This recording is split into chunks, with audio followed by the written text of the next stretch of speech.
How many Hows? That's the question of the day.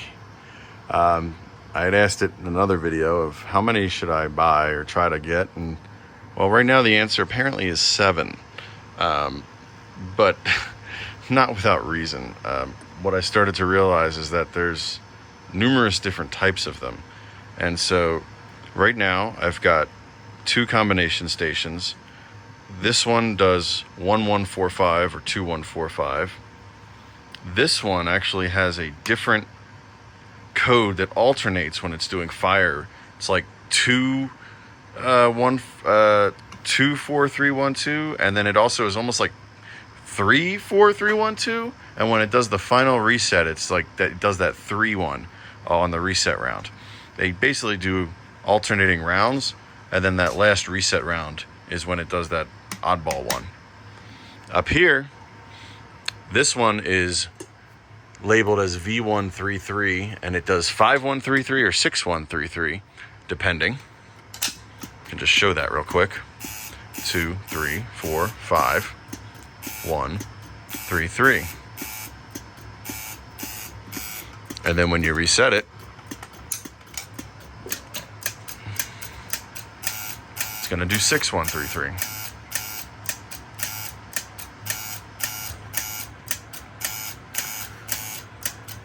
The other thing is that this one came from the factory set up to run continuously. So when you trigger this one, it's just going to run its code forever. And that one was labeled alarm 3224. So some of these are labeled as combination fire watchman stations, which they're clearly that because they have the watchman key. But some of them are labeled fire. Some of them are labeled just alarm. Tends to be the ones that run continuous like this. And then lastly, some of them are labeled sprinkler. So you might see this ginormous thing here.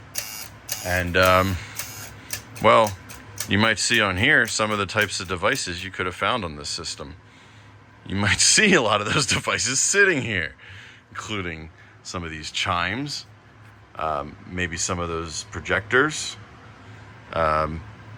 There's the round combination station. I actually have one of those, but it's unfortunately empty.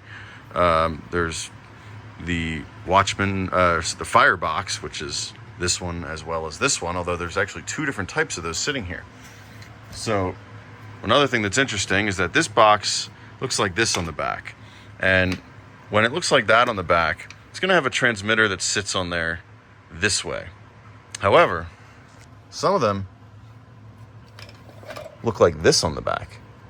And if that's the case, then it has the original style type B transmitter, whereas they call this the type BJ. I don't know if it came first or second. I believe they just always had both for a pretty good long time at this point. Well, I guess not at this point, but at that point. But I believe the original ones were probably the ones I call them Howe in a can. And then I believe the BJ probably came later, probably as a way to make things easier to wire.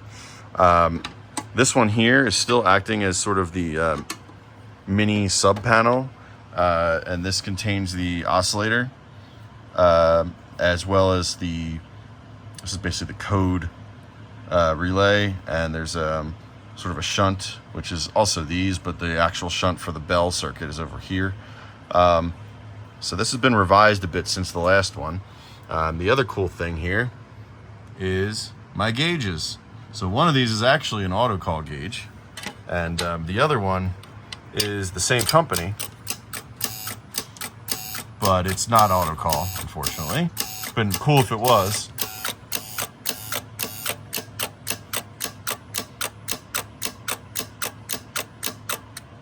So,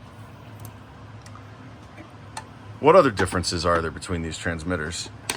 So I mentioned this one does 1145 or 2145. This has the 1, 2, or almost 3 on it's on the reset round. We can show that in a second. What about the sprinkler one? Well, fun story about that. I actually ended up with 2 of those because the first one came badly damaged. I was able to sort of piece the transmitter together back enough to make it work. And that's actually the transmitter on here right now. So if you pull this out, you'll see here, it actually says Waterflow, and then it says, I believe, --25. So that had me a little confused. Why is it --? But when it does its code,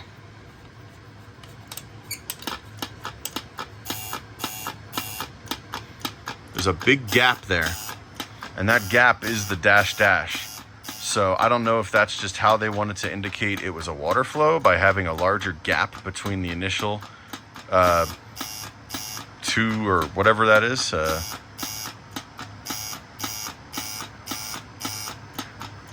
I believe it's doing 1, 2, 3.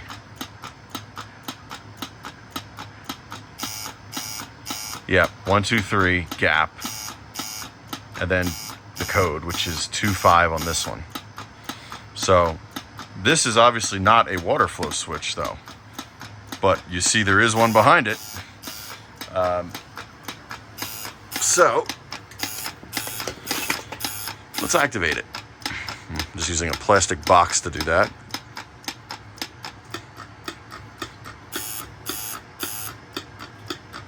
And you might notice there's a jack on the side here. And that actually is doing the same thing as this, which basically lets me override the switches in it. However, right now I'm actually using the water flow switch, just not entirely how they probably intended. So now these are actually taking turns back and forth.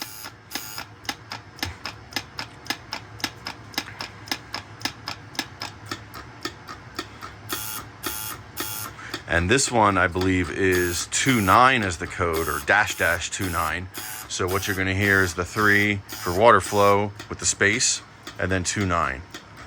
So what I've learned so far is that I guess they used 3 to indicate water flow, but sort of a 2.5 or like almost a 3 was the reset for some of these as well. But it wouldn't have had the gap afterwards if it was being used as a reset. I don't know why there's all these different variations of even like the reset code or what they would have used to indicate water versus fire.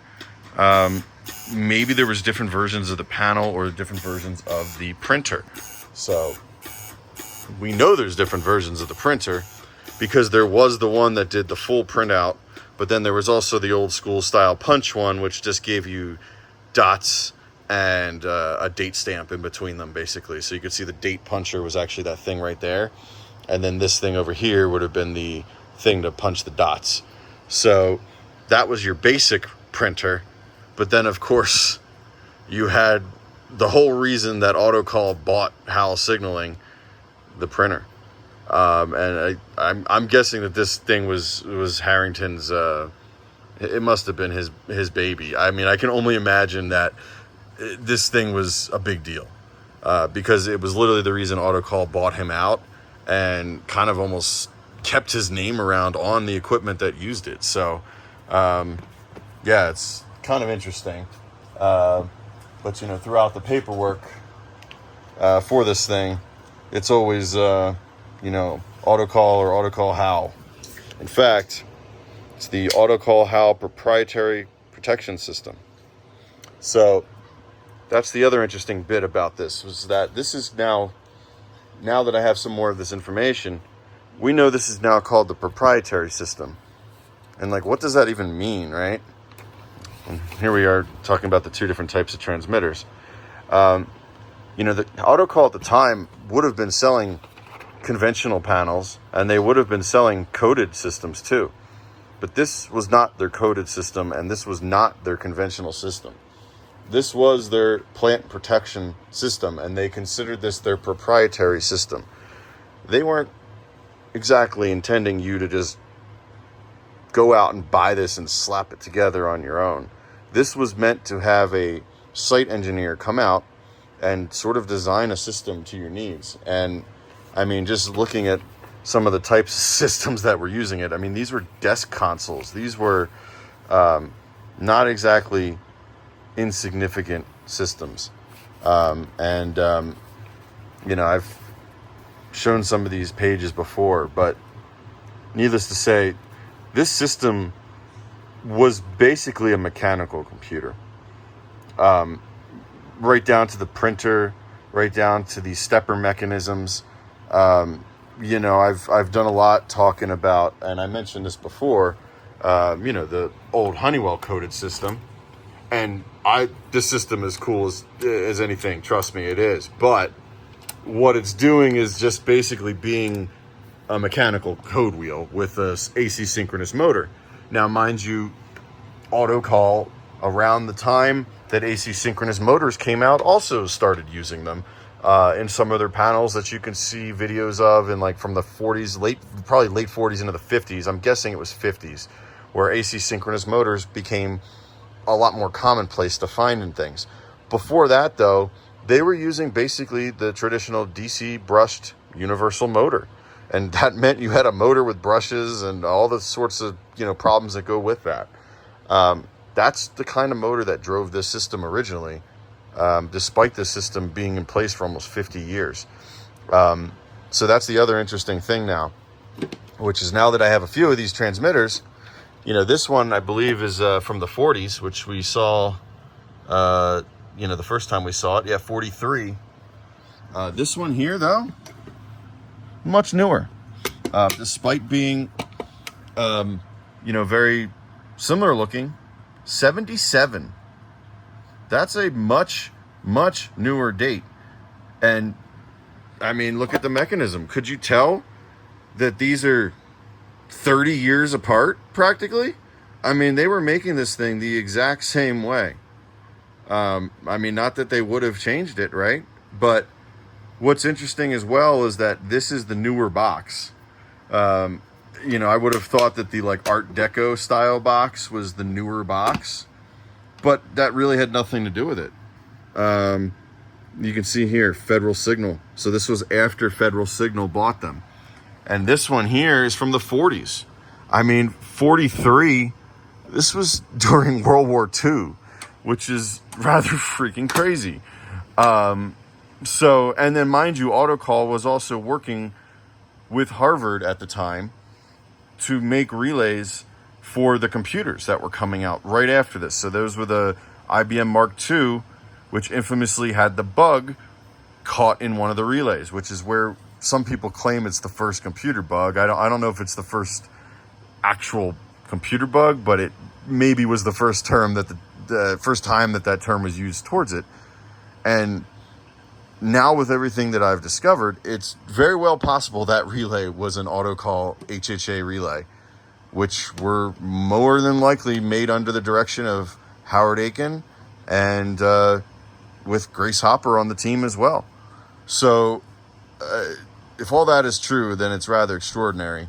But that would have been sort of almost in parallel to what they were doing with this system and all the other stuff that they were doing, because it's not like they weren't also doing conventional and coded. And I mean, if I go through some of the paperwork here, you're going to see they even had dedicated sprinkler systems and other such things. So it really just kept going on and on and on in terms of what they were, you know, actually doing. The company was just rather incredible. And you can see these things look awfully familiar.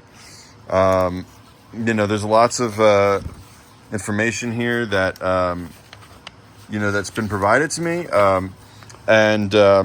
Yeah, I'd actually found a picture of this panel, and I saw the picture of its motor, and I was like, oh, that's the motor for this system. But one other thing that's been discovered is that they were using that type of motor on all the old panels before AC synchronous motors. So at the time, I was thinking, oh, that's the motor for this, clearly, because of the description of it and what I've seen of it on the one panel that I've seen that was definitely for this system, which was a rack style console panel. But just because that motor was used on some things didn't mean it was used just on that. And Autocall was apparently using that motor on everything, including just regular like panels you'd find in a school that were doing just 444 on the bells. Before they had the AC synchronous motors, they were using the same oscillator motor that they used for this system on like everything basically that needed a motor. So that kind of figures. The other thing that kind of I suspect or would figure is that it was probably just an off-the-shelf motor from a company either in the Ohio or Chicago area. And that's another pattern with most of this equipment from Autocall, is obviously they were based out of Shelby, but a lot of it was also Chicago. And why do I say that? Well, look at the stamp on the inside of here. You probably can barely see it. I'm going to zoom in.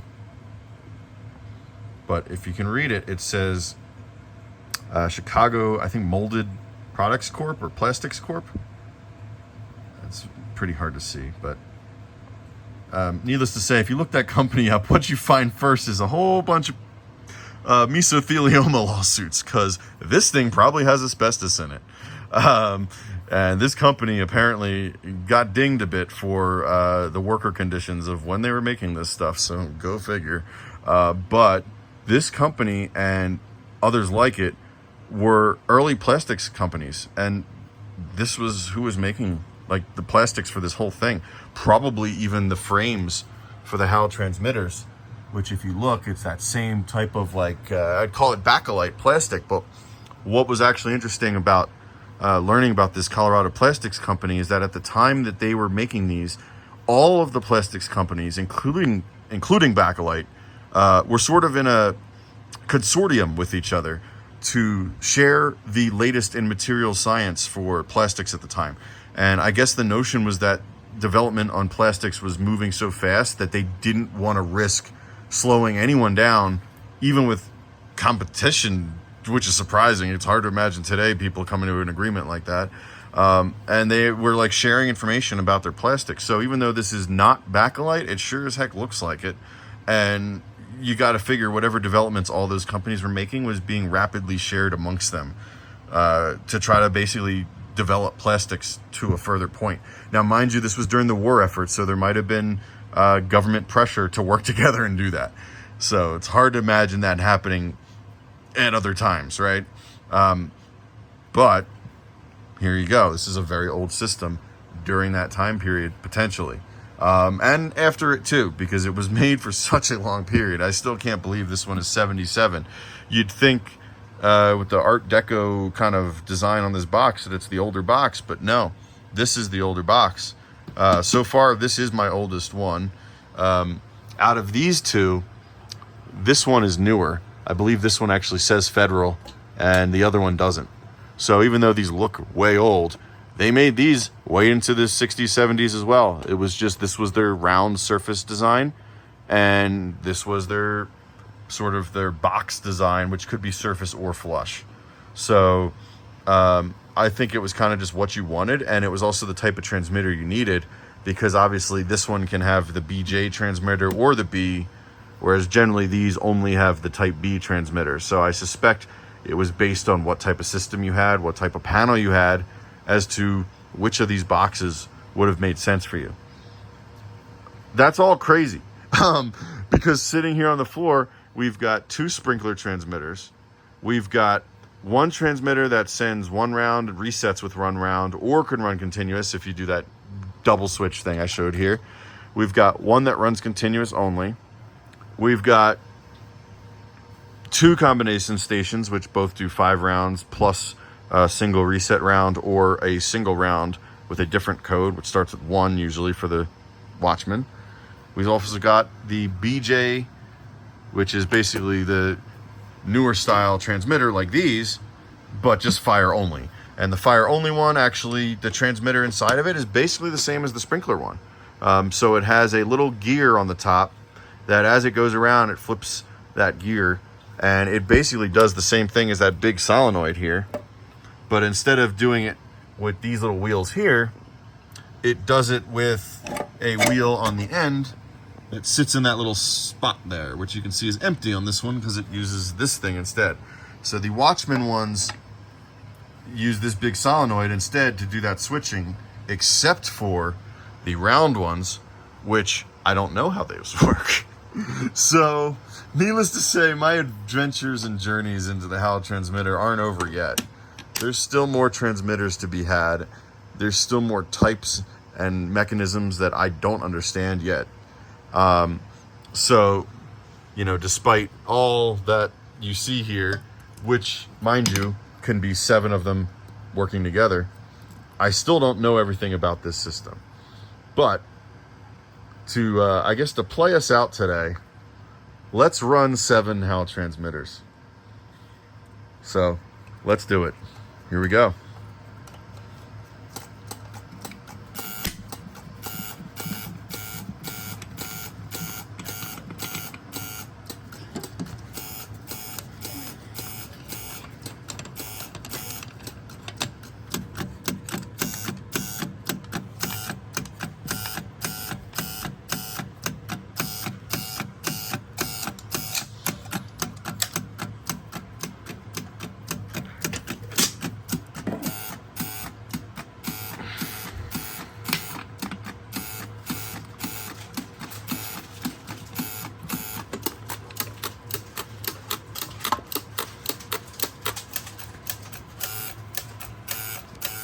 And this is sort of the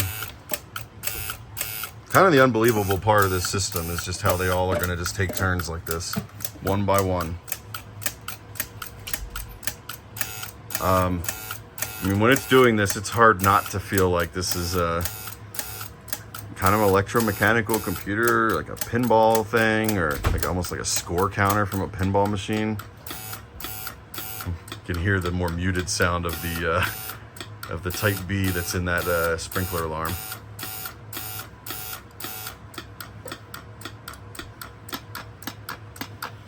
Now we're running this one here.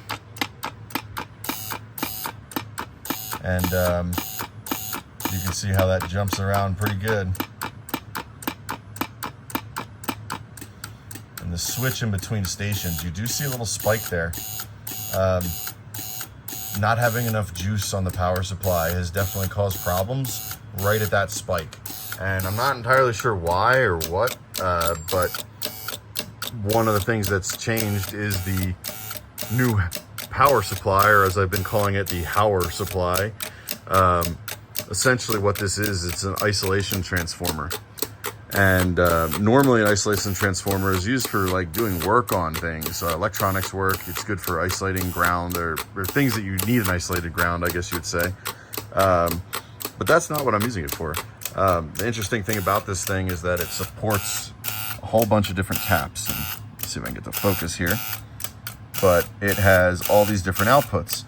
And fun fact about rectifying AC voltage is that after you rectify it, it increases the DC that comes out once you filter it. And so you cannot just rectify line voltage and get out, you know, 125 DC. You're going to end up with like 160 volts DC, which is a bit too much. So what this is using the 90 volt output, then rectifying that. It ends up a little bit spicy. It's maybe around 132, 133, but everything I've measured and all the resistances and whatnot, when it's running, it does tend to sag a little bit, and it pretty much works perfectly. My only concern was maybe overvolting these relays, but I did do some tests on that to see what they're running at with the resistance of the relay, and so far so good. It's within spec, so not too worried about it. Everything's been pretty much really good with this current setup. As you can see, everything's XLR. It's 5-pin for the power supply, 4-pin in between everything, although it's really just 3 in, 3 out. Might use the 4th pin as just a ground, to just ground all these chassis together. I now have that option with this because this actually has basically a 3-pin IEC type connector, fuses, and even a circuit breaker, so it's all set up. And this is actually the bell circuit. So if I unplug this, everything's quiet. That is basically just feeding the bell circuit through the other 2 pins on the 5-pin XLR. So 2 pins for the 125 volts DC, 2 pins for the bell circuit, which is whatever you want it to be, and then 1 just ground, which is just pass through from the wall, basically. 7 transmitters in sequence definitely is not quick to finish. I did not run the full set of 4 fire rounds on all of them. Some of them are reset because I had to reset. One of them, a couple of them I had activated during the video. So a few of these are going to be resets. So at least 2 of them though were fresh runs. Definitely these 2 combination stations. Well, while I'm waiting, might as well reset the continuous one because that's just going to run forever otherwise. Well, we're at the end. So here we are at the end of another Howe transmitter video. What can I say? We've been here before. One fun thing to show, let's just do a power off. Gotta love that. Right at the end is when the relay finally kicks off. It's kind of funny. It's like it loses enough magnetism just to zap the last little bit out. But you can see it zaps. It zips up pretty quick when you turn it on. You can see it fades out and then the relay's fading. Kind of cool. So it's definitely come a long way since the first time I got one of these working, and was just kind of almost amazed that it was even working. But now here we are with 7 of them. And I'm trying to think if there's really any duplicates here. The only duplicate that I think I have right now is the Waterflow ones. But other than that, this is a Watchman with 2 codes. This is a Watchman with 3 codes. This is a fire-only BJ. That's a sprinkler, but it's almost like a fire type B. This is a fire type B. Well, technically, both of these are a fire type B. And then that's a sprinkler type B. So, but even though these are both fire type Bs, one of them is a continuous and one of them has 2 different rounds. So, really, out of these 7 transmitters, only 2 of them are the same. That's kind of crazy. And like, what are the chances that I would get 6 different ones out of 7? That just makes me think, well, I should just keep buying them. Like, what are the chances I'll run out, right? Like, haha. I do think there is a finite amount of transmitter types. I believe they're documented and they're lettered in the patent. I think it's like A through F or something. I don't remember. But I believe it's somewhere between like 12 and 15 or something like that. I'm obviously on the lookout for more. Most curious to me at this point is, what did the combination type B, how did that work? And unfortunately, that is the one that got lost in the mail on me that one time. It was a type B combination. So that is still what eludes me the most at this point. We're definitely not done yet, but right now the answer to how many Howe is 7. We'll see what that leads to in the future. But until next time, folks, this has been another Autocall-Howe transmitter video, and it's been fun with the proprietary system. Till next time.